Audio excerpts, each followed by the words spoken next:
আশালতা মাইতি, ব্যান্ডেলে থাকি। নন্দিনীর সঙ্গে আমার হঠাৎই একদিন নন্দন চত্বরে দেখা এবং বৃষ্টি ভেজা একটি কবিতা দিবসে আমরা দুজনে একটা ঠিক করলাম যে একটা অনুষ্ঠান করব, দুজনে মিলে কিছু করার চেষ্টা করব। সেই প্রয়াস আজকে সাফল্যমণ্ডিত হয়েছে। আশা করছি এটা সবাইকার ভালো লাগবে। অনুষ্ঠানের নাম কি দিয়েছে? এই অনুষ্ঠানটার নাম দিয়েছি সাংস্কৃতিক অনুষ্ঠান একটা। এটা মূলত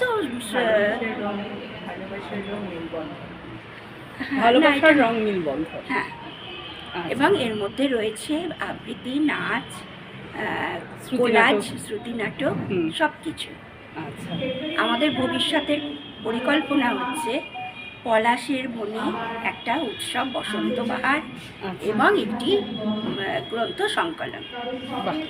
আশা করি সবাই আমাদের পাশে থাকবেন, তাদের সহযোগিতায় আমরা সফলতার পথে হাঁটতে পারব। ধন্যবাদ।